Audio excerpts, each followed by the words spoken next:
Hey everyone, welcome to Dave's Bonsai. On today's episode, we are going to talk about some pest control. Yep, I've got my first case of scale. Hey everyone, welcome to Dave's Bonsai. In the sense that I have a branch that splits into two shoots in here, so I'm probably going to cut this thing off right about here this fall. I've taken my knob cutter and I've gotten rid of some of that. So I just put them on the bottom, growing upwards into the bag. We fill it up with trees and then we water as we need to. We try to get rid of those air pockets.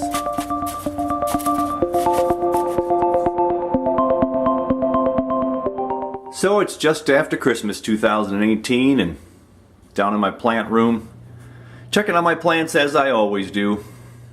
My Christmas cactus, second time it's bloomed since I brought it in for the fall and winter.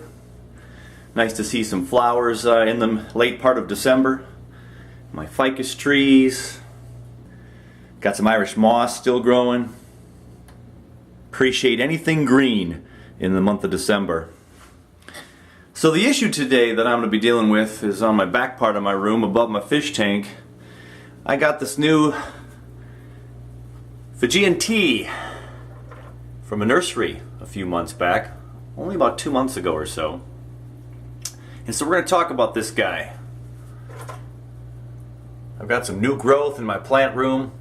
I'm going to get some more light on this tree, and we're going to talk about what's going on. So upon close inspection with my camera here, things look relatively healthy. You can see some light green colors, the dark greens, the older leaves. And to the naked eye, from a distance of a foot or two away, as this camera is not the best for super macro zooming, it looks pretty good to you on the screen. But the problem is I've got some scale.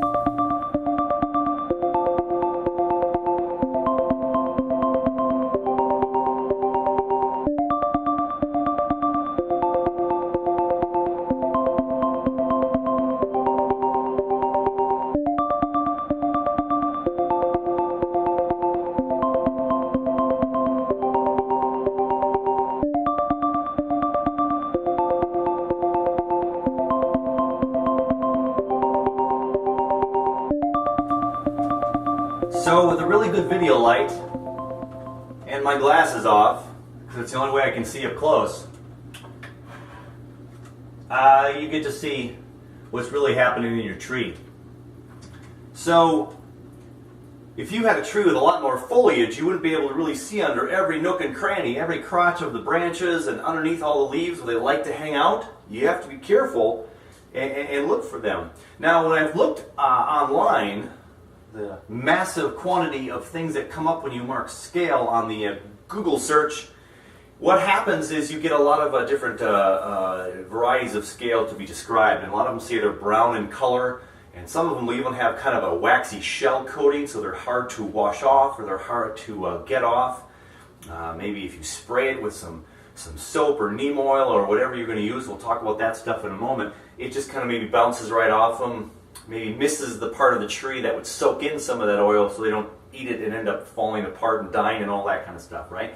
So you really have to take care of this in a very monotonous way, and also of course you can use the sprays and try a quick simple solution that way.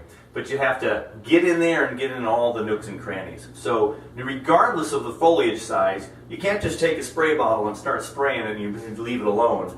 There's a couple methods you have to do. So the first thing you're probably going to want to do is, especially with these bigger ones, is you're going to want to go in there and you just want to take them all off.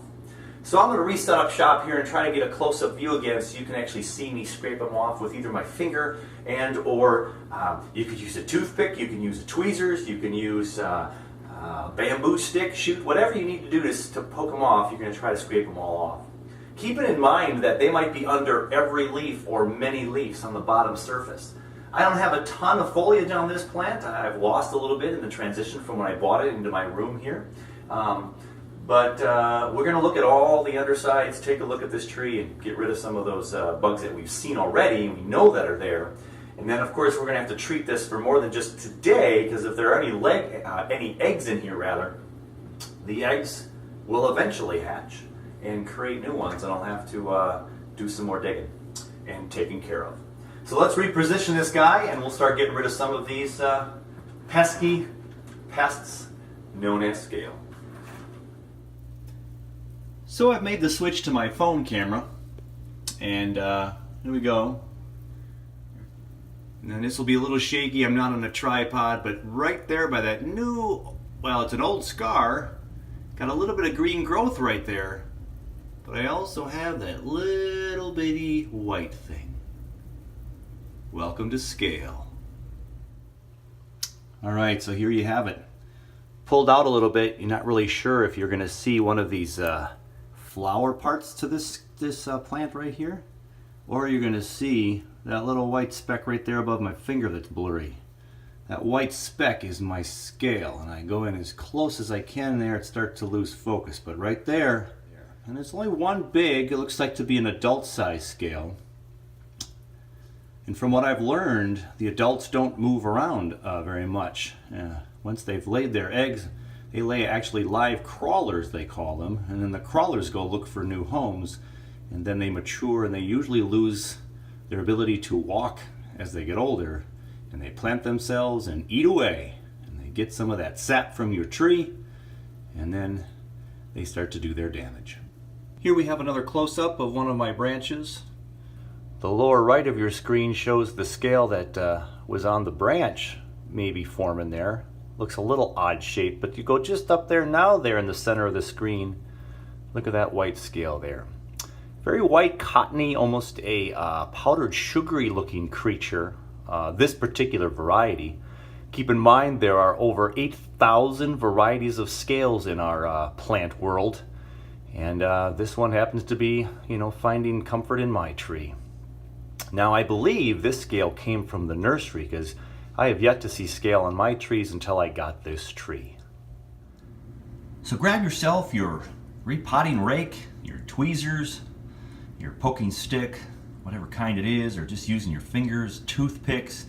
Get what you can to scrape these critters off of your tree. So here we're visiting our first friend we looked at. We got this on the trunk of the tree here. And so I'm just going to go ahead and try to scrape this guy off just with my little pliers here and there. So we're just going to get him in there and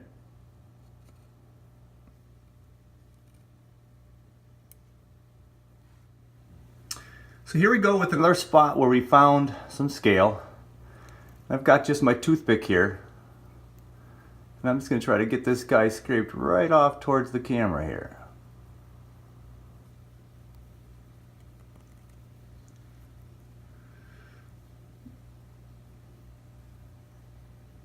Kind of hard to see now, but there, I got him off. And you want to make sure that you're going to get rid of these guys. You're not just going to drop them into your soil, but you're going to get rid of them.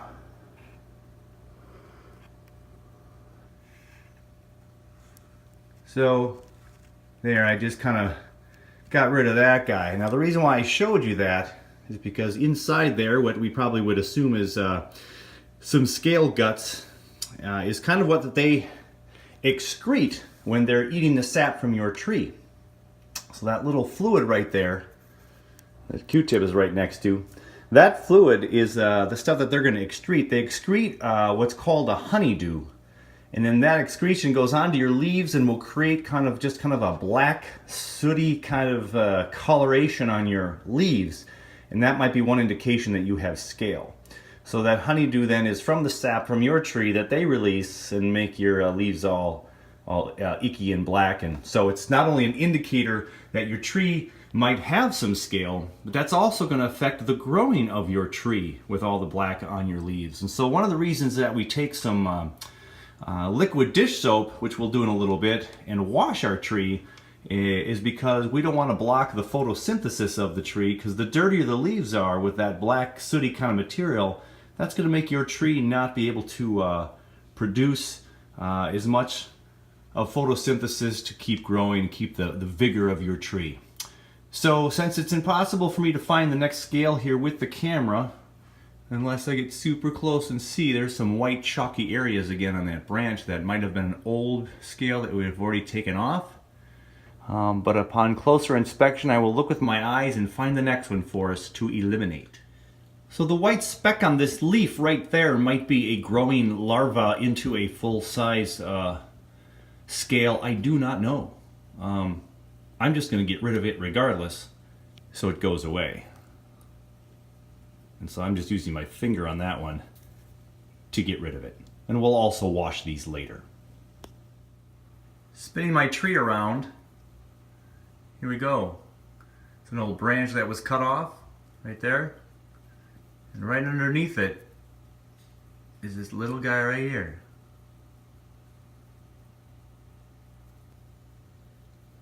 I scraped him off with my toothpick, but he fell off the toothpick, so I'm going to have to look for him because now he's off of that branch right there. Again, there's that kind of white, powdery substance. Hopefully there's not more. That's a bunch of eggs or whatnot, but we lost him in the base of the tree.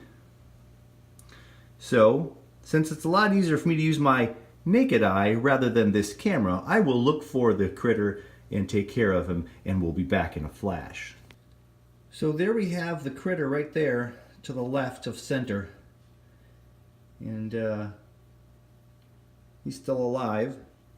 We would have to go and take care of him with a toothpick or so. Again, when we take care of these critters, there's your chemical that's going to land all on your tree, the honeydew. The honeydew liquid right there. Part of that, I would assume, is the honeydew that they're going to release and do damage to your tree. So here we go. Another part of the tree branch that I had to remove my lights and move them around so I can actually see. I can change the light there for you a little bit. And there I found a couple more little buggers in there. So there's like 3 or 4 right in there. Got a bigger one on the left side, a medium one right in the middle, with that lower center one is probably a littler, younger one. So I'm going to go ahead and get in there and scrape it out. Now I'm holding my light and my camera, so I'm going to turn off the light and take care of these guys. So here in the shaded part here, look underneath that leaf. So here's some more, right there. Underneath that leaf right there. He was hiding until I twisted it around, and there's another one right there.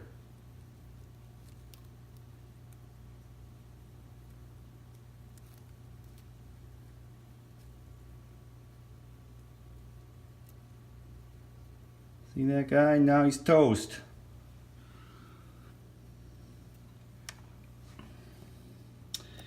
I just dropped this guy in the rocks, and I wanted to show you how small he is compared to my... There's my bonsai soil, and I got some akadama in there. I've got some lava rock in there and pumice. Pumice, lava rock, and akadama. He's sitting right there in the akadama, and he's probably going to crawl towards the tree if I don't get him. So we need to take care of him too. If we don't kill him, they're going to come back and find their host tree. Alright, can you see him? There's another one. You can see my dead leaf to the right there. You can see the good healthy leaf there. Right on the leaf you might be seeing some stuff right there. You know, is that some young? I'm not going to get him right now. I'm going to get him in a moment, but if you pull him back here, look what's underneath there, right there. There you go. There's another one. In the shadows where the light didn't get at him. So I'm going to turn it around. Oh, now we can see him. Look at that. Let's take care of him too. So I want to show you, upon inspection after cleaning some off and feeling like I dropped them into my soil and looking around my soil for other bugs, you gotta keep a track of even the exposed roots there on the bottom. I have a piece of exposed root on this tree that sticks up out of my rocks.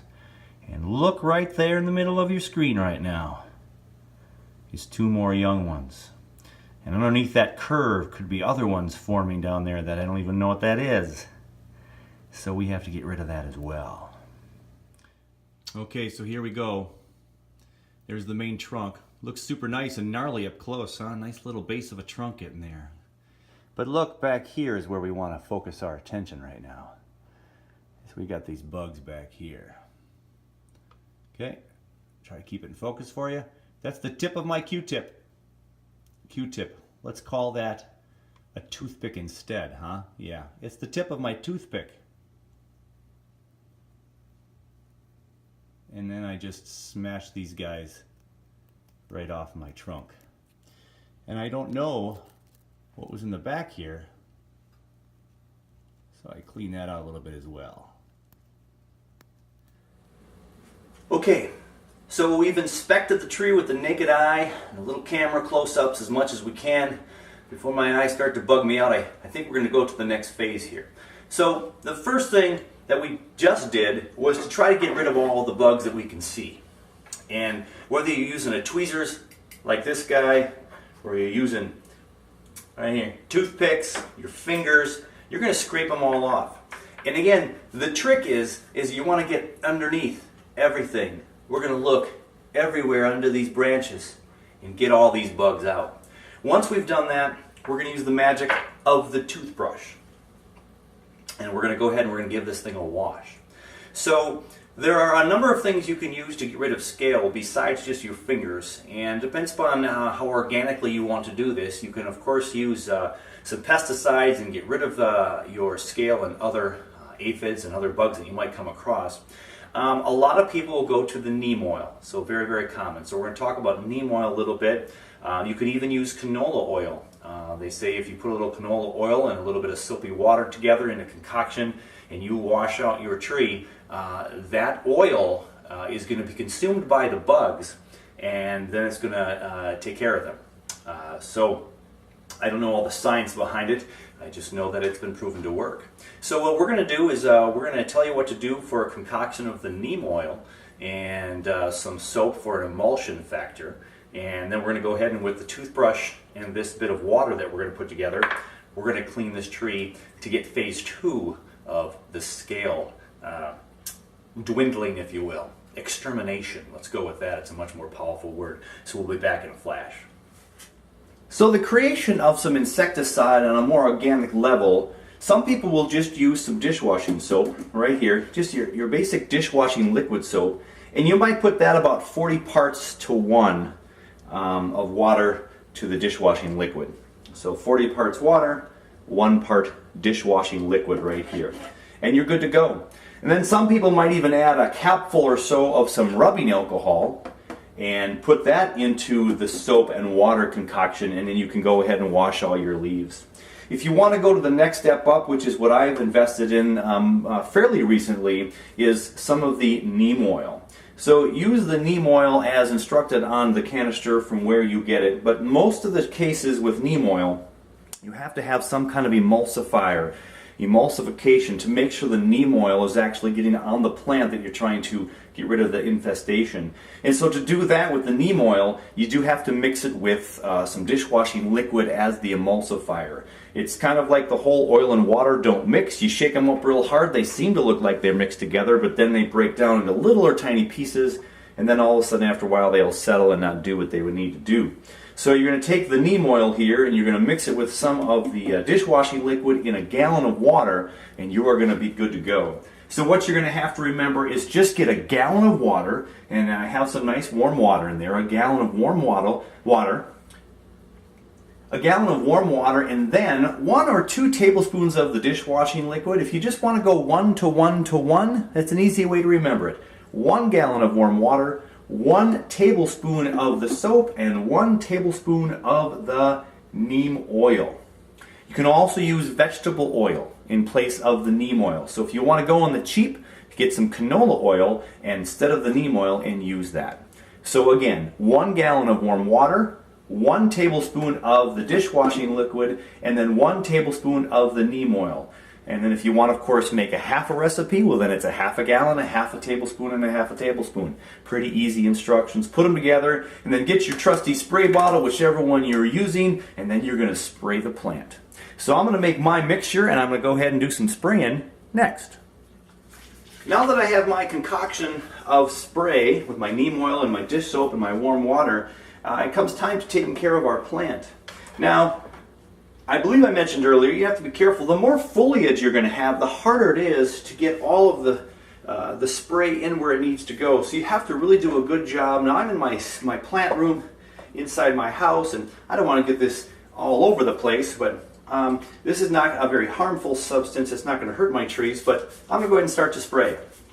Now again, this particular Fujian Tea is pretty light with foliage, but you don't want to just spray on the top and call it quits.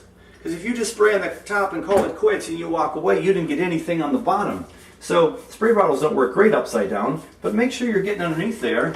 And I can come underneath here because I have the room to do so, right here. And you can get underneath the bottoms of the trees and the leaves. And of course you can always tilt your trees, but sometimes you tilt the trees, all your rocks are going to fall off, right? But look, I'm getting underneath all of there.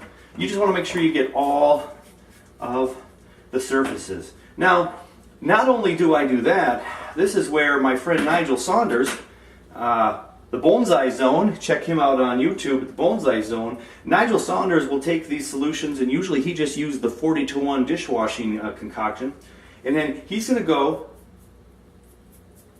and he's going to clean every leaf off. Now, the tree that he showed in his video from a few years back that I used as some reference point for my video today is that he spent 5 hours on one tree. So as he pointed out, if you have a lot of trees in your collection, it is going to take you an awful long time to clean all your trees. Now the nice thing about a toothbrush is we're going to get all this bark stuff. What we're going to do is we're not only scraping off the bugs that we couldn't reach before with our finger, didn't even know they were there possibly, is we're going to get between the cracks and the crevices of these leaves. Now if you've seen throughout this video, I've lost leaves. They're falling off a little bit. And again, structurally, the tree is in pretty good shape health-wise, but of course I need to get rid of these bugs. So we're going to go ahead and we're going to be as aggressive as we have to, trying to scrape off all these bugs and then prevent any of these cracks and crevices from any eggs that might be in there. And we're just trying to scrape it all off. And then of course you can polish the leaves on the tops, but you better look under the bottoms.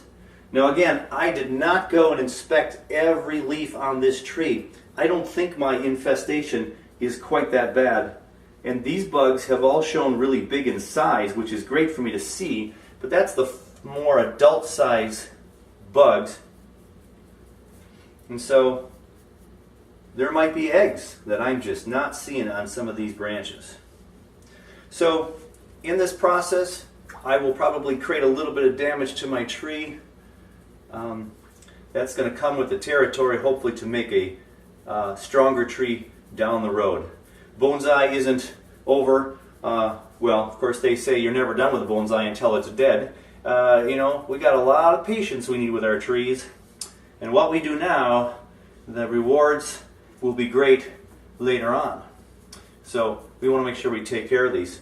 Now, while I clean this, I can also share with you guys, remember, if this is in a plant room where you have tons of plants and they're all touching each other, sharing some space in your beautifully warm kept plant room inside your house or in a greenhouse situation, you're going to have to go and check all your other plants. You're going to have to check to see if there's any traveling scale that went from one tree to another. Like right here, opening that branch right now while I was talking, there was a scale right there that I just squished with the toothbrush. Or hopefully if I didn't squish one, right now we're getting this neem oil concoction all over this tree. And we're spreading it in with the toothbrush, making it go all over. And if this also seeps into the soil, it's not going to be that big of a deal. Actually, the neem oil would suck up through the root system and get my little exposed roots down here.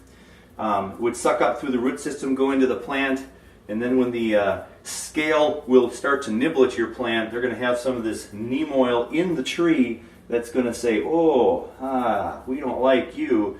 And they will take care of those pesky critters for you. So I'm getting all the crevices and crevices the turns, the underneath sides as best as I can real quickly on video here. One shot here without any edit, so of course I could work on this for another hour or so, but I just wanted to let you know, kind of the basics of this. So it's end of December, almost a brand new year, late 2018, and I'm always coming out to check my cold frame at least once a week. Middle of winter, not usually checking it until maybe 1 to 2 weeks, but we're going to go ahead and check this because it's been about a week. So I'm going to go ahead and move my temporary Akadama and lava rock sandbags. And we're going to go ahead, open up my cold frame and take a peek.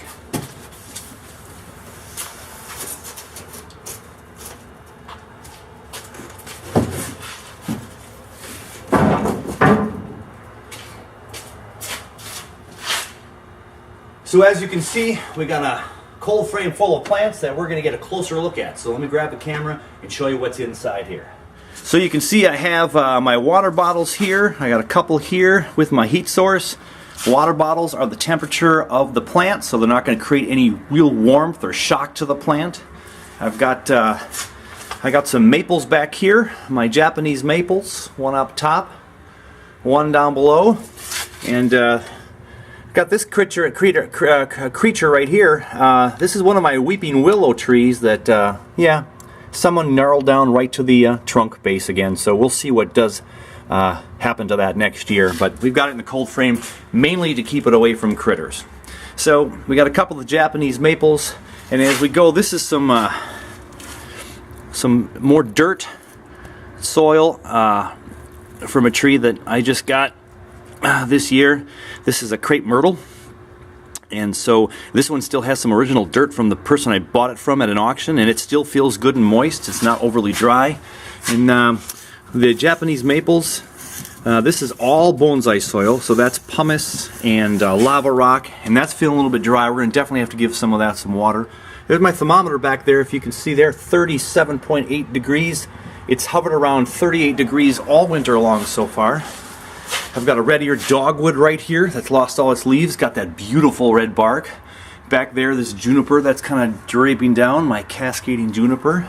And we got an azalea here that's lost more of its leaves. Last time I checked it, it did lose some more of its leaves, and if I just give it a little bit of shake, some of the leaves fall right off of that, and we try to remove those so we don't get any kind of mildewy buildup down in there. This is another azalea that probably bit the dust, but I've hung on to it just in case, because you just never know with some of our trees. We got some black pine seedlings back there that are still alive and kicking back there. And we got a Chinese elm back there doing well. We got a Japanese quince right here. So these are all a little bit on the dry side. So with some feel, and as I lift these up and feel the weight of them, I know that they're dry and need a little moisture. Got a couple of boxwoods down there as well, another juniper back in the corner, and a couple of azaleas down there. So this heater just kicked in because I opened up the door, so the red light went on, and so my thermostat is back there, and once it hits a certain degree, it kicks on the heat and circulates it through my cold frame and gets them all comfy and cozy. So I'm going to get my water bottle here now and do a little squirting for you. Alright, so the trick really of watering is just make sure that you get watering in there as evenly as possible. If you have a really big cold frame or one that's hard to get to, you can't get some water in there. So with my water bottles plumb full to the top, I can actually get quite a squirt back there. So for my top ones back in here, I can give a nice squirt and be pretty confident getting all around my trees. And then back in the back one back there, this thing shoots far enough. When it's full, back on that one. You can see I got some dripping already going on. It's going through. I'll give this one just a little bit, though it doesn't seem to be too dry. So that's that section. Back in here, if it's full enough water bottle, I can reach all the way in the back and make sure it's all getting plenty of water in all of these, so I don't even have to touch any of these. As the water bottle gets less and less filled with water, it's harder to squirt water in. But as long as I can do that, I've got all my drip trays in there, it's all good to go. I'm going to have to pull this one out though to get my tree in the back.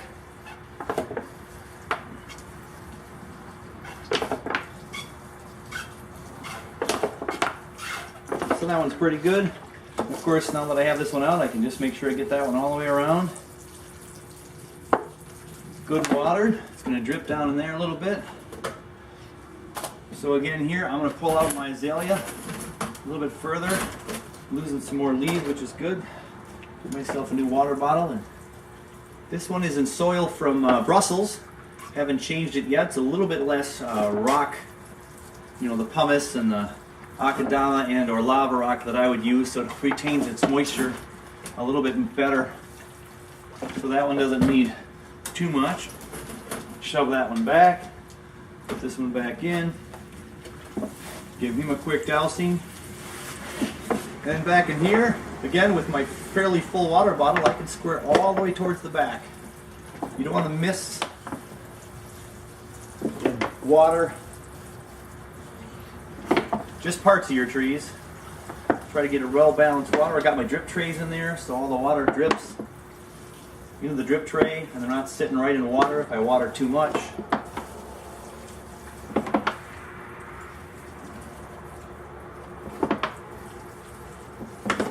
And then finally back down in here, just to keep these guys a little bit of moisture.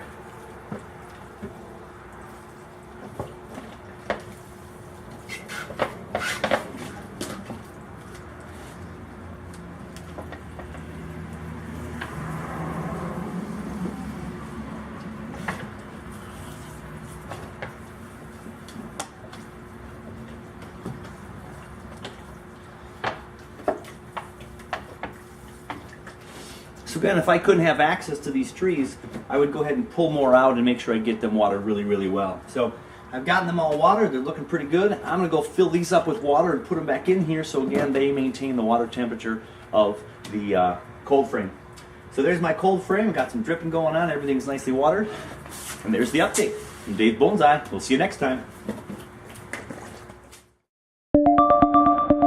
Hey everyone, welcome to Dave's Bonsai.